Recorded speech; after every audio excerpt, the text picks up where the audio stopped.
Vamos al módulo, la página 26.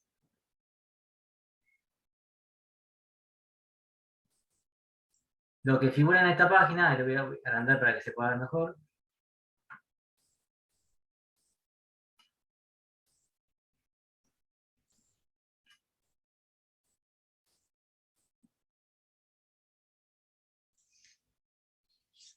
Bien. Lo que ustedes están viendo en esta página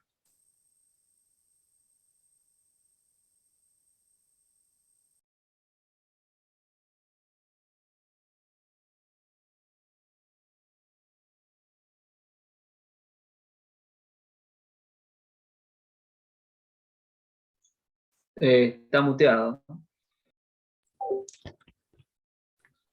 interesante. Está. Sí, ahora sí. Bien, les decía. Estos símbolos matemáticos van a ir apareciendo a medida que vayamos avanzando en el módulo. El tema es el siguiente. Cuando los necesiten, ustedes saben que en la página 26 están. No se lo van a aprender de memoria ahora, tampoco voy a pedir eso, pero sepan que en algún momento ustedes van a contar con toda la simbología necesaria para poder entender aquellas cuestiones que están en el módulo. Insisto, a la larga todos estos símbolos que están acá en algún momento los van a terminar aprendiendo de los memoria. El tema que nos toca ver ahora son todos los campos numéricos. Vamos a conocer las propiedades que tienen los distintos conjuntos numéricos. El primer conjunto numérico que vamos a ver ahora es el primer conjunto numérico que aprendimos todos en nuestra vida, que es el de los números naturales, que es el que utilizamos para contar. El conjunto de los números naturales empieza en 1, siguen 2, 3, 4. Cuando contamos usamos los números naturales. Pequeño detalle, no arranca en 0, arranca en 1. Siempre que conocemos un número natural, podemos saber cuál es el siguiente.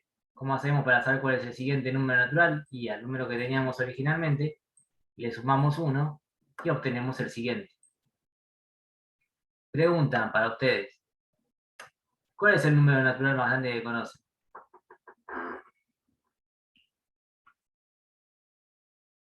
Sin miedo. El infinito. ¿Quién dijo infinito? Yo.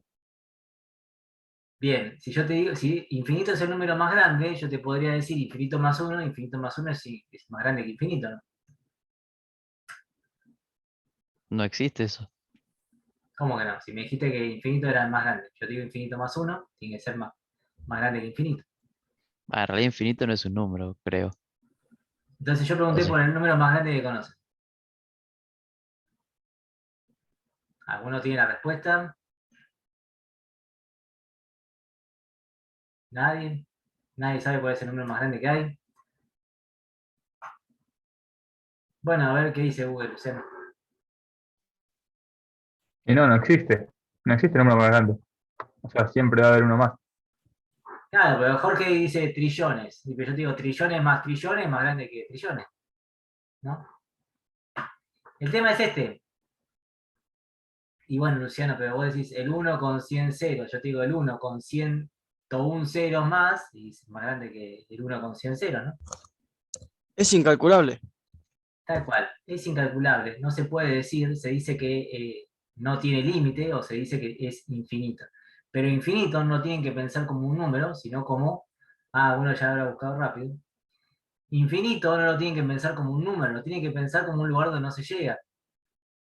Ahí Germán había dicho que era infinito el número más grande. No, infinito es algo que no es finito, o sea, que es algo que no tiene límite, nunca se llega al infinito.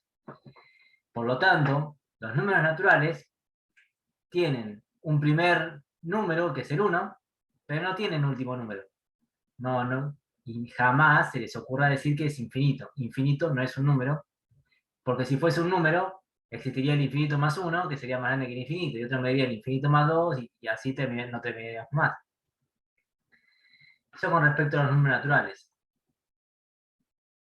Después van a hacer ejercicios que van a preguntar esto que estoy diciendo yo, que a lo mejor no le dan importancia, pero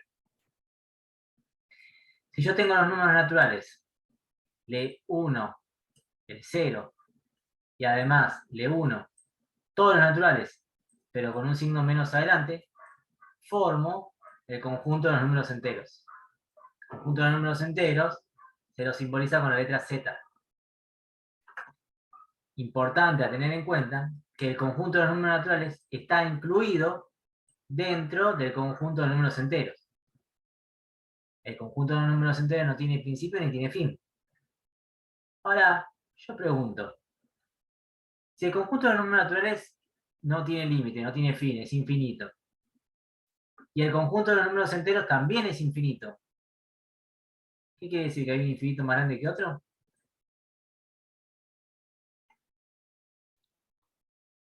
No, tampoco existe un infinito más grande que el otro. Hay un También infinito, es. hay otro infinito y uno está dentro del otro, ¿está claro?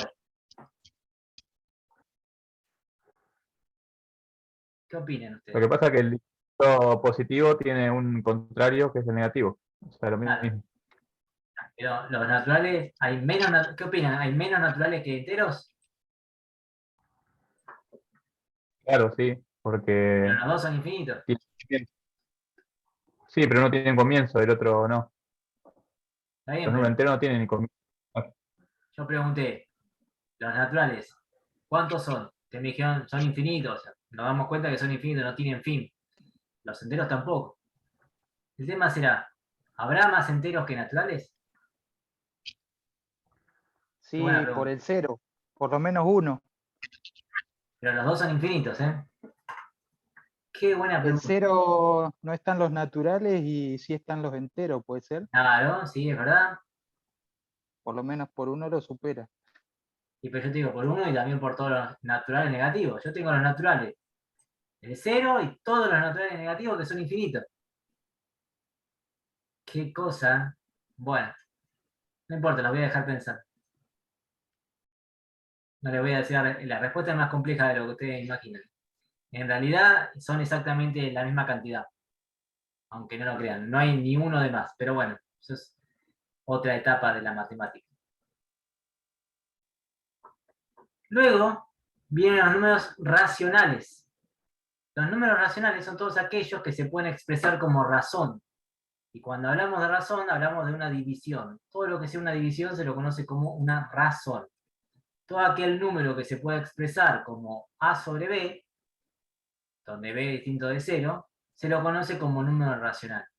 Por ejemplo, 3/5, por ejemplo, 0,25. ¿El 4 será un número racional?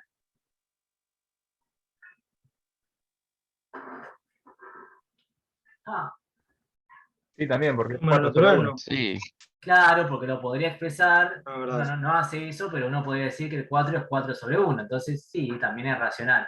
Perfecto. El -3 también, porque es -3 sobre 1, es un número racional. Fantástico. Entonces, los naturales y los enteros están incluidos dentro de los racionales. Los racionales tienen distintas propiedades. Una de las más conocidas, la más importante, es que es un conjunto denso, se dice. ¿Quiere decir que es un conjunto denso? Quiere decir que entre dos números racionales existen infinitos números racionales.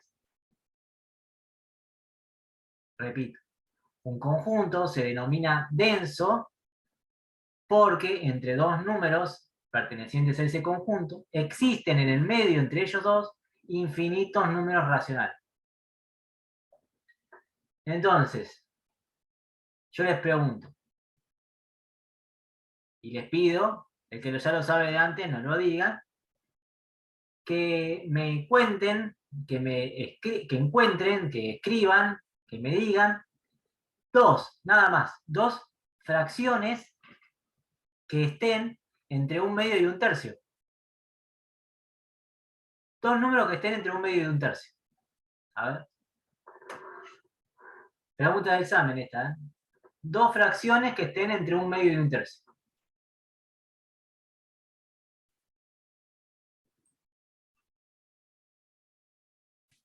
A mí me gusta mirarla. Yo dije, entre dos números racionales hay infinitos racionales. Ahora les pido dos, no les pido infinito, les pido dos números fraccionarios, que son racionales también, que estén entre un medio y un tercio. ¿Cuáles serían o qué harían para encontrarlos?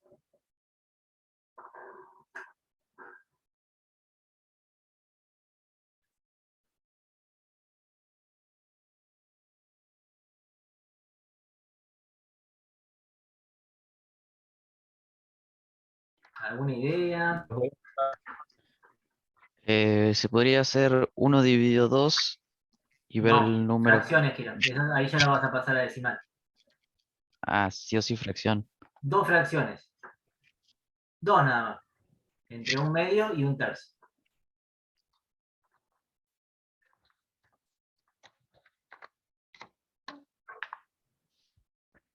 No, un cuarto es 0,25, Lisandro. Un quinto es 0,20. Un tercio es 0,3. Entre en el medio, si yo tengo un medio, tengo un tercio. En el medio quiero dos fracciones.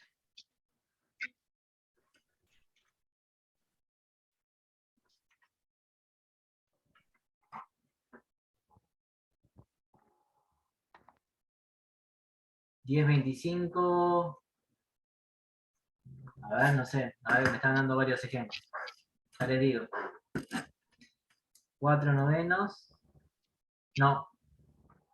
5 doceavos. Ahí me gusta más. A ver. 5. Sí, 5 doceavos, sí. ¿Cómo lo encontraste, Alejandra? Se está complicando, me parece. Uno lo ha encontrado, Alejandra lo encontró, pero no sé cómo hizo. Si tiene un método, fue probando.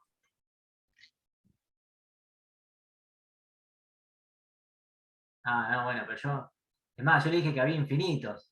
6, 13, ahí fueron probando otra, capaz. A ver, 6 dividido 13.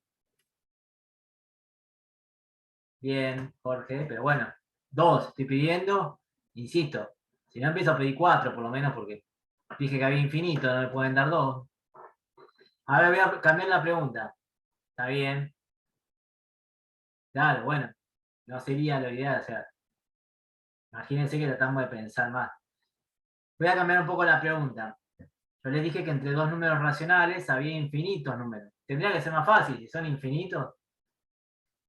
Entre 0,20 y 0,21. Denme 3 números que estén entre 0,20 y 0,21.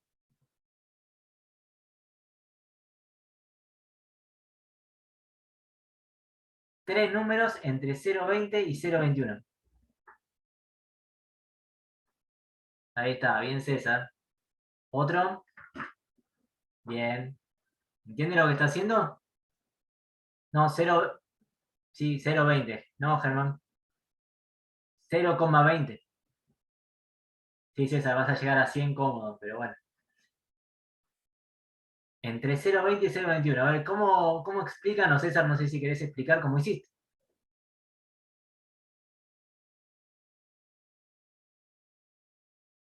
Ah, punto.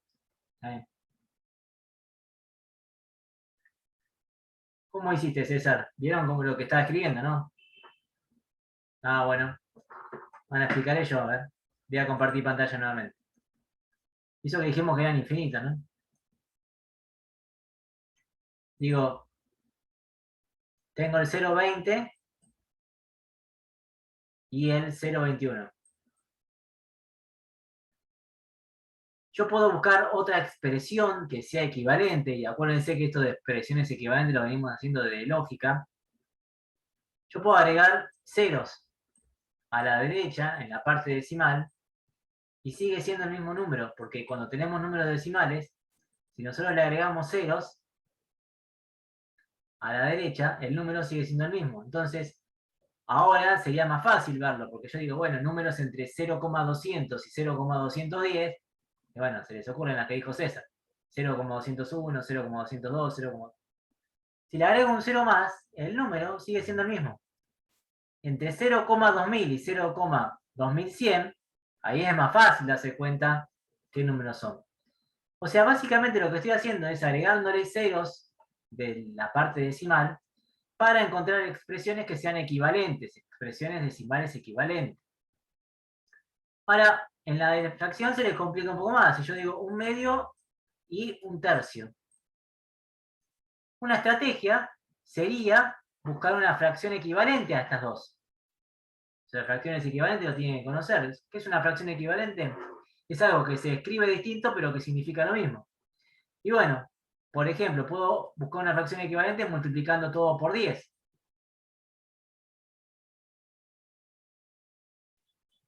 Acá, en este caso, agregando ceros, como hicimos en la parte decimal, no nos va a servir para nada. ¿Por qué? Porque para poder comparar dos fracciones, comparar significa darse cuenta si una es más grande, una es más chica, tenemos que tener siempre el mismo denominador. Y acá no tenemos el mismo denominador. Acá es 20, acá es 30. Entonces, una manera es buscar una fracción equivalente que haga que tengamos el mismo denominador. Por ejemplo, si yo digo, no sé, lo multiplico todo por 3. Esto me va a quedar 30 sobre 60. Si multiplico al de arriba, tengo que multiplicar al de abajo, porque si no, se alteraría el resultado. Y a este lo multiplico todo por 2, a esta fracción. Si la multiplico por 2, me va a quedar 20 sobre 60. Ahora sí tengo el mismo denominador, ¿ven? Y recién ahora puedo encontrar fracciones que estén entre 20 sobre 60 y 30 sobre 60. Por ejemplo, 21 sobre 60, 22 sobre 60, 23 sobre 60, ¿sí? Puedo seguir agregando ceros. 200 sobre 600 y 300 sobre 600. Este tendría más fracciones, porque digo, no sé, 250 sobre 600 es un número que está entre este y este. ¿Se entiende lo que estoy haciendo? Estoy buscando expresiones equivalentes. Así como en lógica, también cuando se les pedía comparar las columnas de las tablas de verdad, buscando expresiones equivalentes, acá también buscamos expresiones equivalentes que significan lo mismo, para poder, en este caso, encontrar números que están comprendidos entre dos números. ¿Se entiende lo que estoy haciendo? Con las fracciones equivalentes. ¿Alguna pregunta, duda?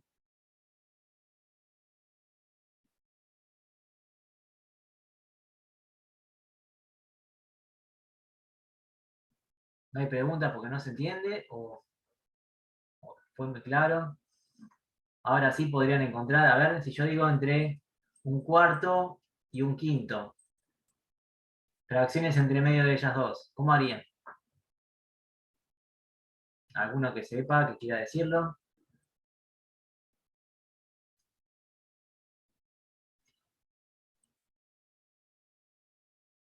Bueno, pero no me serviría tanto, Nazareno, eso, porque seguiríamos con el distinto denominador. Tendríamos que lograr tener el mismo denominador. Por ejemplo, 20. ¿Por qué digo 20? Porque está en la tabla del 4 y de la tabla del 5, el 20. Para pasar de 4 a 20 multipliqué por 5. Si multiplico por 5 al de abajo, multiplico por 5 al de arriba para que no se altere. Para pasar de acá a acá, multipliqué por 4. Entonces hago lo mismo con el de arriba. Ahora, recién, una vez que tengo el mismo denominador, recién ahora, puedo compararlas. Y ahí sí, agrego todos los ceros que quiera. Por ejemplo, así. Entre 40 sobre 200 y 50 sobre 200 es más fácil, porque digo, no sé, 43 sobre 200. Y ahí encontré uno en el medio, 44 sobre 200, etc. Primero, para poder empezar a hacer cualquier cosa con fracciones, entre ellas, tengo que tener el mismo denominador, si no, no las puedo comparar.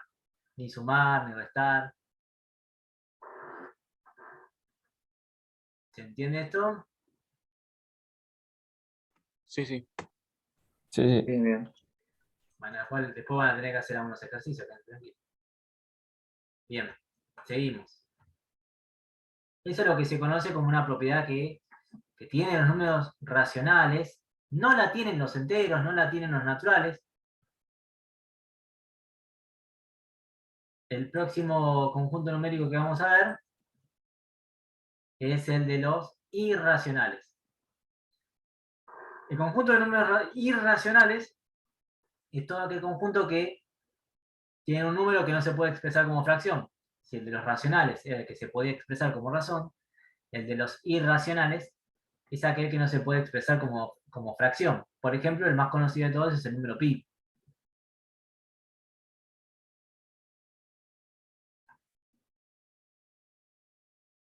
Voy otra vez a otra cosa.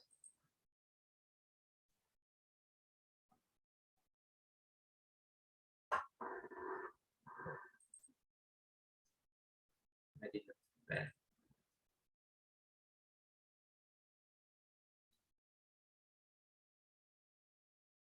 Voy de nuevo.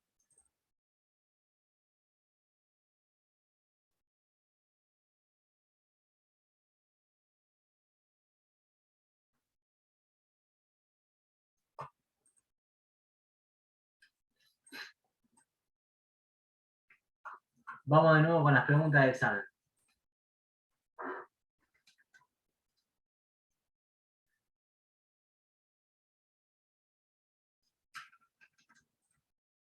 X al cuadrado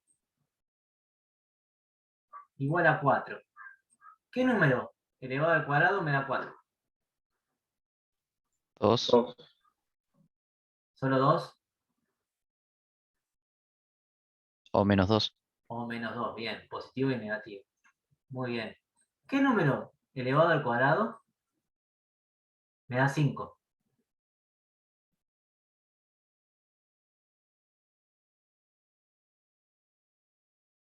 Ah, pues fácil esta. ¿Y esta? 2,5 no. Sí, hay un 5. número. No, 5 al cuadrado es 25. Un número que elevado al cuadrado me dé 5. Acá dijimos que varía... 2,5 no. Y probemos. Acá era 2. Si haces 2,5, tendrías que hacer 2,5 por 2,5. No sé si tienen calculadora ahí. Eso me da 6,25, así que no. 5 medios es 2,5, Luciano también.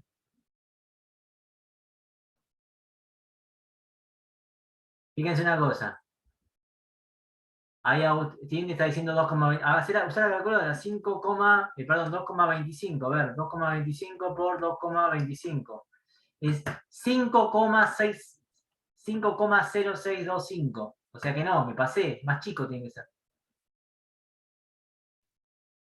A ver, Da Jorge dice... 2,236679774. Bien, fantástico. Ahora yo les propongo algo. No, Rodrigo, ya lo dijeron arriba. Jorge dice que es ese número, 2,23, y también dijeron otro. A ver, ¿quién es el primero en hacer ese número? 2,2360677977499 al cuadrado, o sea, multiplicarlo por sí mismo. ¿Cuánto da? A ver, Jorge, que lo escribiste. No, no da 5, no seas mentiroso.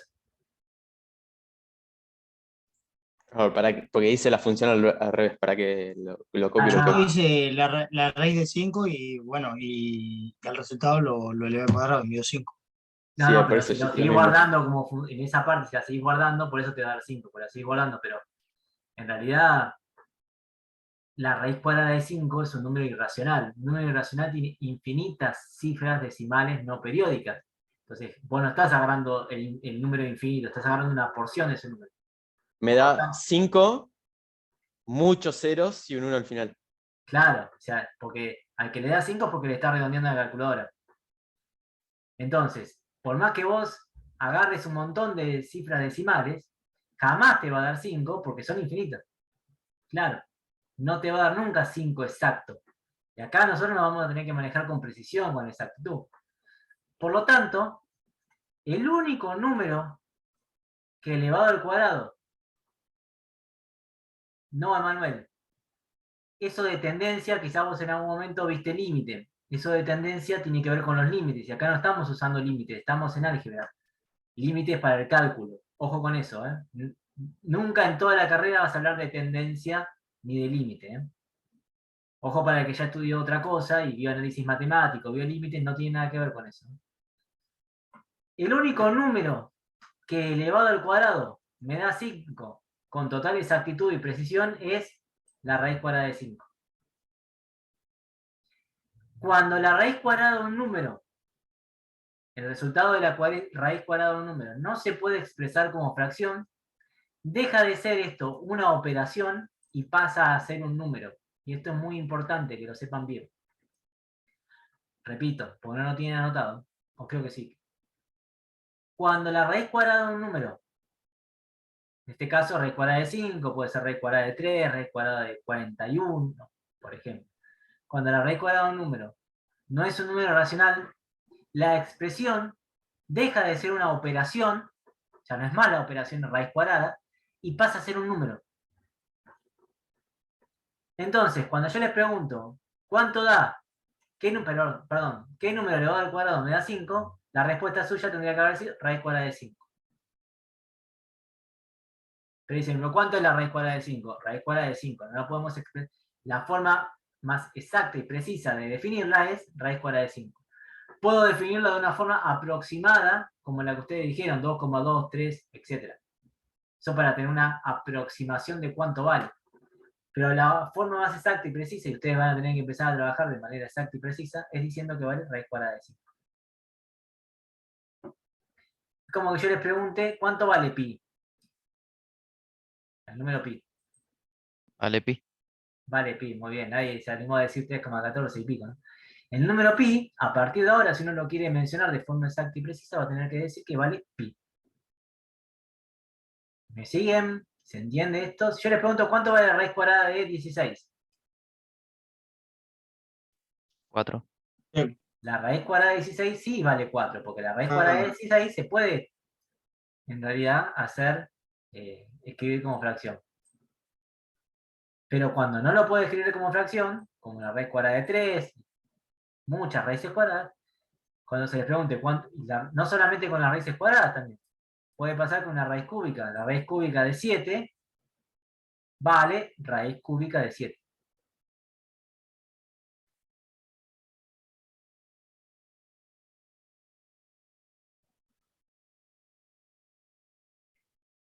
No.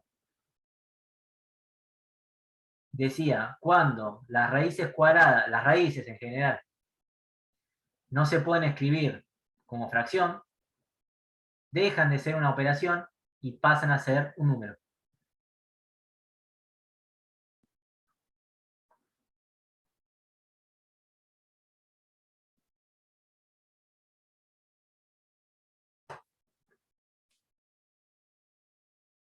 Esta es una de las cosas que quizás no manejaban tanto en el colegio y sí lo van a empezar a manejar acá. Las expresiones no las redondeamos, no decimos más o menos da tanto o pi vale 3,14, no.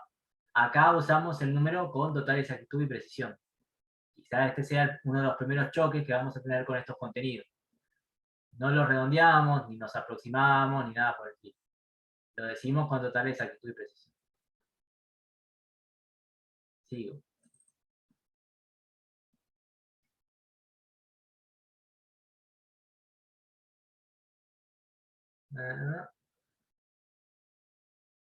Bueno, después tienen las distintas propiedades de los números. Cuando sale de propiedad conmutativa, se está refiriendo a que podemos escribir los números en distinto orden y el resultado operándolos va a ser el mismo. Por ejemplo, 1/2 más 3/4 es igual a 3/4 más 1/2. Todo el mundo sabe sumar fracciones, me imagino acá, ¿no?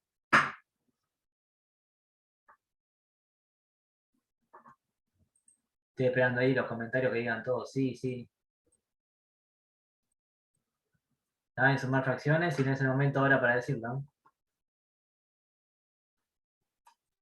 ¿No lo puedo recordar cómo era? Bueno, Más o menos.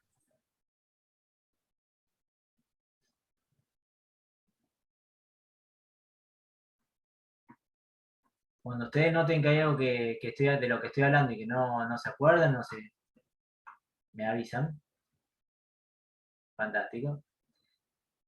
¿Alguien sí se acuerda de cómo resolver fracciones y quiere explicarlo? Sin vergüenza, no, nadie le va a decir nada, solamente queda grabado, después lo mirarán. No va a mirar nadie, lo ponemos oculto. Al denominador común. ¿Y después qué hacía Nicolás? Se multiplicaba en arriba y se sumaba. Bueno, esa es una manera. Pero la manera que seguramente todo el mundo recuerda, la que dijo Nicolás, es así, buscando el común denominador. dividiendo por el de abajo, multiplicando por el de arriba, después sumando, restando, etc. Es una forma algorítmica de resolver las fracciones, no está mal. Si ustedes recuerdan esa manera y lo quieren resolver así, no hay ningún problema. Ahora les voy a mostrar cómo resolverlo utilizando lo que sería el pensamiento computacional. Entonces, si alguno lo sabe de esa forma, por eso lo preguntaba, trate de olvidarlo y trate de aprenderlo así, por más que le lleve más tiempo. Así le lleve más tiempo, van a ver que más adelante van a desarrollar ciertas habilidades que van a ser necesarias como para ustedes como programadores. Entonces,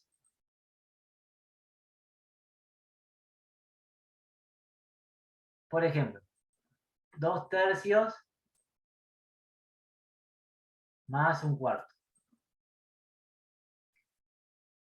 Como dije bien hoy, solamente podemos comparar fracciones cuando tienen el mismo denominador. Acá no tienen el mismo denominador. Así que lo que hay que buscar es un denominador común. ¿Cómo hacemos para buscar un denominador común? Bueno, tenemos que buscar en la tabla, en este caso del 3 y en la tabla del 4, algún número que figure en ambas y que tratemos de que sea el más chico. Un número que está tanto en la tabla del 3, un resultado que está en la tabla del 3 y en la del 4 es el 12. Entonces vamos a escribir al 12 como ese denominador común. Fíjense cómo voy haciendo. Y lo que voy a hacer es encontrar fracciones equivalentes a esta que está acá y una fracción equivalente que está acá con denominador 12. ¿Por qué busco denominador 12? Porque es la única manera que voy a tener en poder sumarlo. Entonces yo me pregunto, para llegar del 3 al 12, ¿por cuánto multipliqué? Multipliqué por 4. Si multipliqué por 4 el de abajo, voy a multiplicar por 4 el de arriba y voy a tener un 8. Para pasar de un 4 a un 12, ¿por cuánto multipliqué? Multipliqué por 3. Entonces, si multipliqué por 3 al de abajo, voy a multiplicar por 3 al de arriba para que nos altere la fracción. Y recién ahora, cuando tengo el mismo denominador, puedo sumar las fracciones, que van a tener el mismo denominador, y que lo que voy a hacer es sumar los numeradores. En este caso, 8 más 3 va a ser 11. ¿Se entendió? Con la resta es exactamente igual, solo que acá hay una resta en vez de una suma.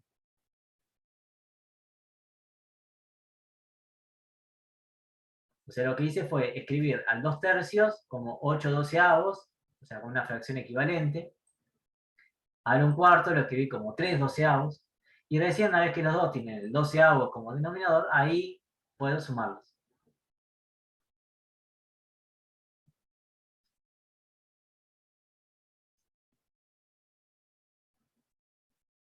¿Se entendió más o menos? Igualmente después tienen ejercicios para hacer, para pensarlo. Sí, sí.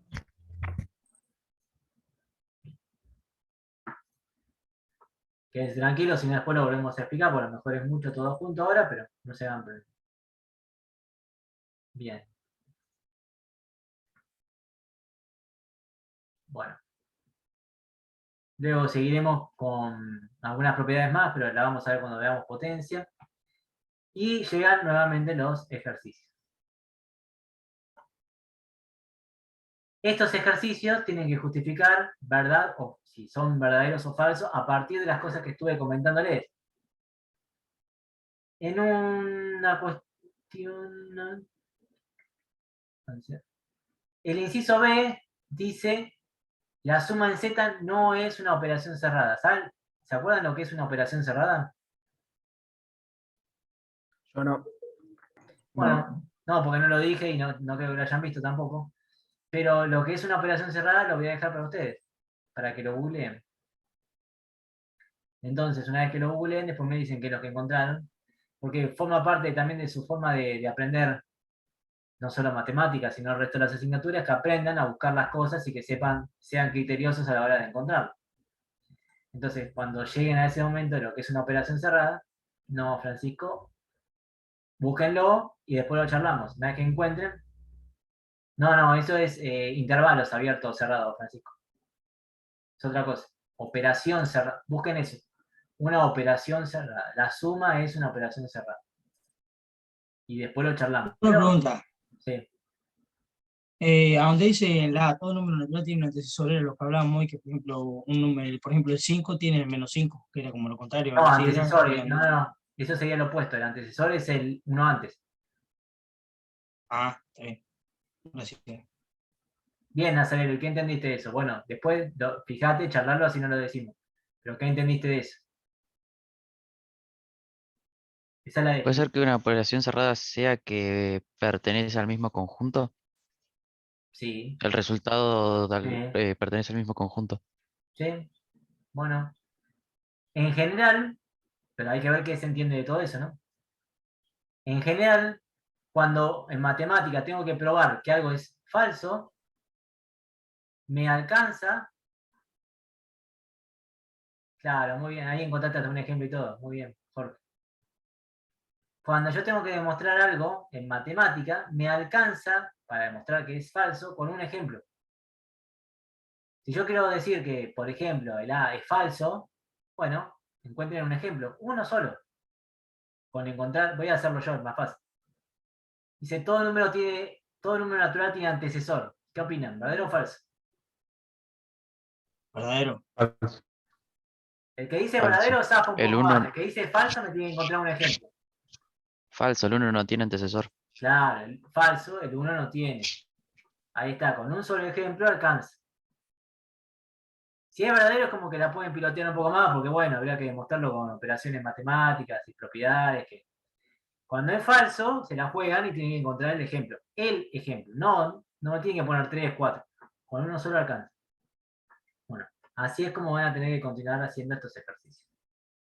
Vayan haciendo y a medida que van resolviendo me van preguntando. Pueden hacer todos, básicamente. Cuando haya algo que no entiendan, como por ejemplo esto de número mixto, cuando lleguen allí me preguntan. Pueden hacer unos cuantos ahora. Unos cuantos. Uf. Hasta 9.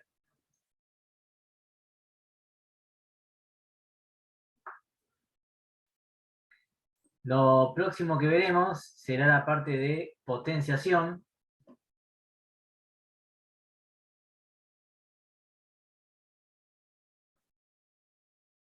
¿Para qué se usa la potenciación? Bueno, es básico. Cuando nosotros queremos resumir una suma, por ejemplo, 2 más 2 más 2, muchas veces supónganse, esto es lo mismo que decir 2 por 3. O sea, al 2 lo multiplico por 3, que es lo mismo que hacer 2 más 2 más 2. Estoy resumiendo una expresión que sería más larga. De la misma manera cuando ustedes utilizan bucles en programación. Pero ¿qué pasa cuando estoy multiplicando reiteradas veces algo? Esto lo puedo expresar de una manera más simple a través de lo que es la potenciación. En líneas generales, cada 4. En líneas generales, voy a tener una base, que es el número que está abajo, se llama base, y voy a tener un exponente, no me pidan que escriba exponente, que es el número que está arriba. ¿Cómo se entiende esto? Bueno, que yo tengo que multiplicar la base por sí mismo tantas veces lo pida el exponente. Una forma de abreviar una multiplicación. ¿Para qué nos sirve? Bueno, para esto que les estaba diciendo. De la misma manera que cuando ustedes usan un bucle, ustedes están viendo el bucles mientras, o el hacer mientras, o el para, en programación, en formalización del algoritmo, esto es muy parecido. Es reducir una expresión. Tiene propiedades la potenciación. Vamos a ver algunas que les van a resultar útiles para realizar ciertas operaciones. Estas propiedades las deben conocer, pero bueno, las repasamos. Es la siguiente.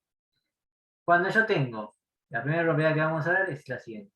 Tengo un producto de dos potencias que tienen la misma base, la base siempre es A. Esto se puede expresar haciendo la misma base sumando los exponentes.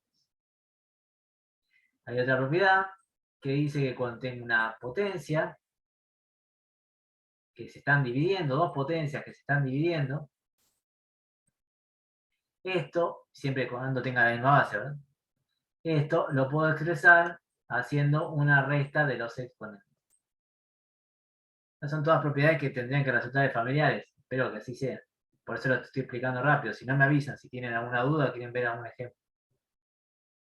Cuando tengo una potencia y a su vez tengo otra potencia, en este caso los exponentes se multiplican.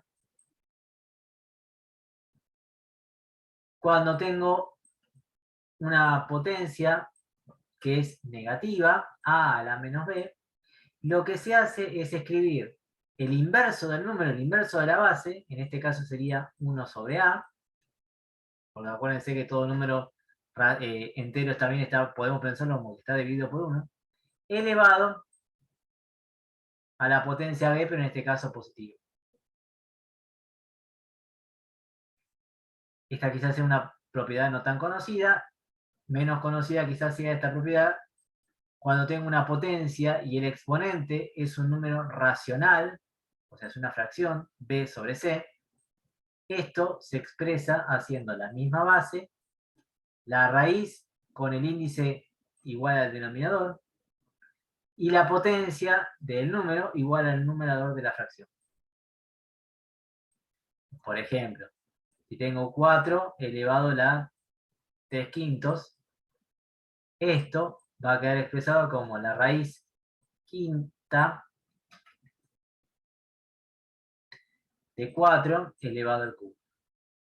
Son formas distintas de expresar lo mismo. En algunos casos van a ver que sirve para algunas cosas, sí, para otras cosas no tanto. Otra propiedad dice que cuando tengo una multiplicación de dos números y todo está elevado a una potencia, la potencia se puede distribuir en la multiplicación. Esto quedaría a la n por b a la n. Lo mismo cuando tengo una división, a dividido b, y todo esto elevado a una potencia n, la potencia se distribuye en la división, a la n dividido b a la n. Ahora, estas son 7 propiedades que ustedes tendrían que tratar de aprenderse, algunas quizás sean más conocidas que otras, pero siempre tener a mano. Ahora, un error que se puede considerar muy grave, sinónimo de desaprobación de un examen, es el siguiente. Si ante una suma o resta de dos términos que están elevados a una potencia, ustedes distribuyen la potencia sobre la suma o la resta.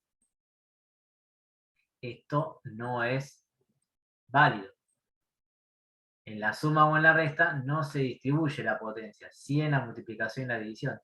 Este es un error considerado muy grave.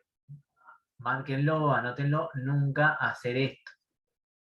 Insisto, es un error que se puede considerar muy grave. ¿Hasta acá alguna duda, alguna pregunta? No. Bien. Ahora sí le voy a hacer una pregunta yo. Se lo voy a borrar.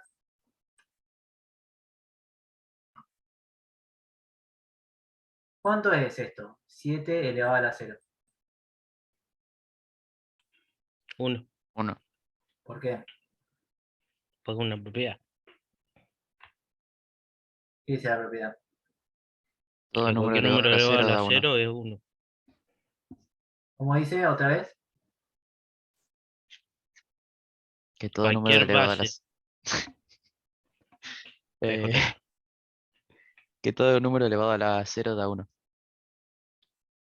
Bien. Ustedes, como programadores, tienen que tener mucho cuidado cuando hablen y den propiedades generales como la que están mencionando. Cuando ustedes estén haciendo por ejemplo, ustedes quieren hacer una calculadora que resuelva potencias de 0, potencia con valor 0. Ustedes dicen, bueno, si todo número elevado a la 0 da 1, fantástico. Es tarea del programador ubicar aquellos errores que pueden darse al momento de diseñar un código. ¿Y a qué me refiero con error? Bueno, ¿será cierto que todo número elevado a la 0 da 1? Los invito a que agarren cualquier calculadora que tienen a mano, si no una calculadora que tengan en la computadora, y pongan 0 elevado a la 0. Bien, pero eso es una indeterminación. Como 0 dividido 0, como... Indeterminación es cuando estamos trabajando con límites. Acá no tenemos límites.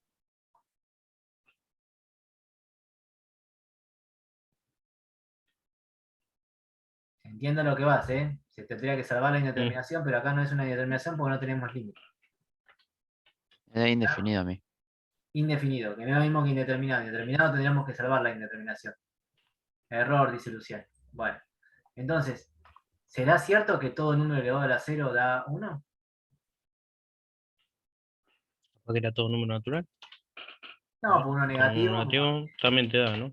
No, si a Jorge le da 1 porque tirá la calculadora esa que tenés porque no te sirve. Vos pusiste 0 a la 0. Es la de Windows, ¿viste? Y bueno, ahí el que dice, a ver, Jorge, ¿es una calculadora científica o una aplicación?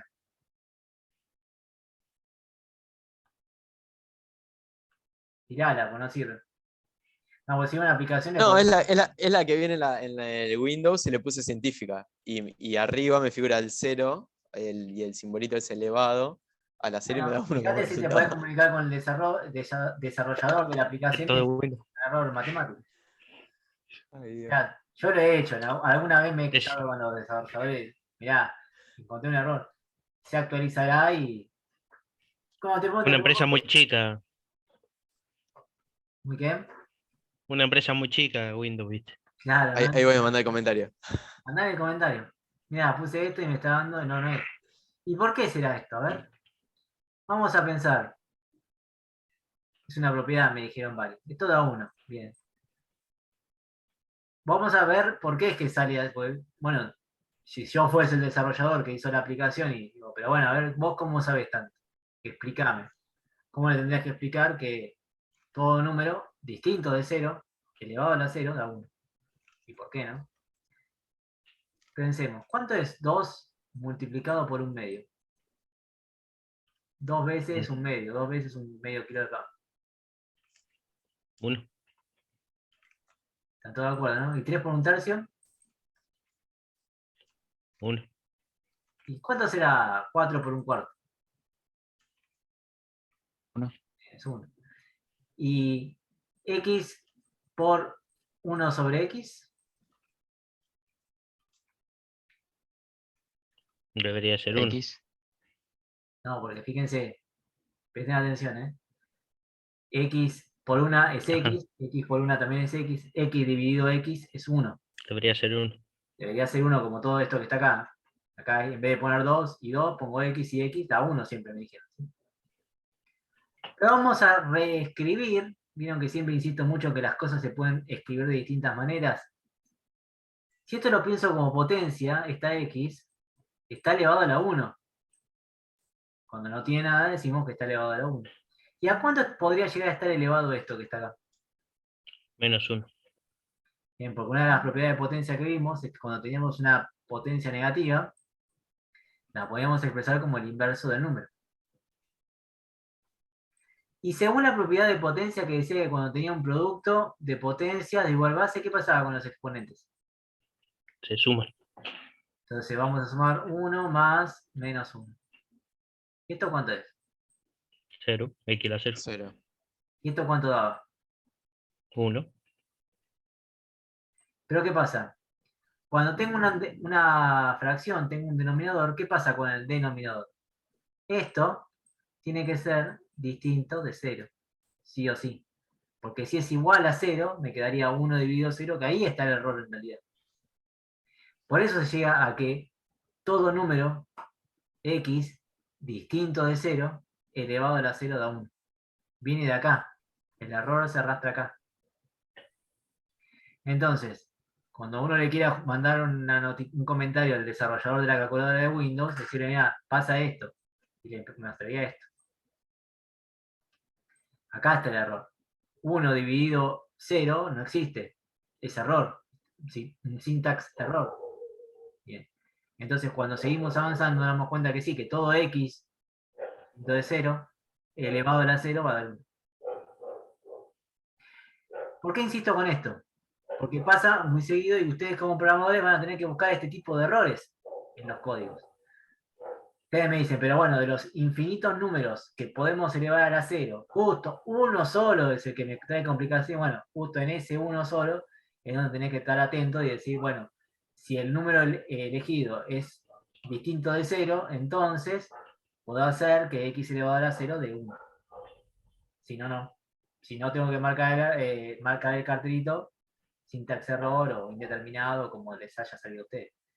Hay un desarrollador que estuvo atento al caso particular y no a los infinitos casos que le da verdadero. ¿Se entiende lo que voy? Como les dije hoy al principio, estos temas quizás los conozcan, pero le estamos buscando la vuelta para generar... Sería igual a 1 nomás cuando aplicamos el límite. ¿Cómo? Sería igual a 1 nomás cuando aplicamos el límite, cuando x tiende a 0. No, 0 a la 0 es una indeterminación, hay que salvarla de alguna forma. No es 0 a la 0 es una indeterminación. Habría que buscar o aplicar alguna regla para poder salvarla. Generalmente es una regla logarítmica, pero bueno, estamos en otra cosa. No te metas con eso por ahora. No, igualmente en esta carrera no se ven esos temas. Sí, pero no aplicabas Laplace, derivaba así. Quedaba 1. Si aplicás Laplace, es probable que la sales, pero me parece que para ese tipo de habría que ver el ejercicio. Para ese tipo de indeterminación te hubiese convenido saber algún límite logarítmico. No Laplace, porque en Laplace tampoco creo que te hubiese dado, me parece. No me acuerdo. Sí, me parece que no te hubiese dado alguna. Pero bueno, estamos en otro tema. Lo que pasa es que con límite, esto, que es un símbolo igual, cobra otro valor. Esto no es igual en límites, tiende a. Entonces ahí es donde cambia. Pero bueno, es otra cosa. Bien. ¿Está claro por qué me meto con esto? En realidad, por qué me insisto en desarrollar el pensamiento computacional. Un pensamiento computacional se desarrolla a partir de buscar los errores, no de buscar los aciertos. Buscamos, o sea, la primera vez tenemos que encontrar las que son verdaderas, pero un buen programador se va a detener en aquellas cosas que no den, como esta. Siempre el detalle. Esto es un error grave en un software. Ustedes vieron cuando a veces parece que se le lupea bueno, no sé si conocen el concepto, cuando se tilda, vamos a pensarlo así. Cuando están entrando en una página, en una aplicación y parece como que se tildó. Bueno, pudo haber habido algún error de este estilo. Generalmente, si es un error de algoritmo, es cuando ingresa una división por 0, por ejemplo. Pero bueno, eso ya lo van a ver más adelante. Pero siempre para que funcione bien sus programas, tienen que estar atentos a este tipo de situaciones. ¿Se entiende esto que dije? ¿Alguna pregunta, duda?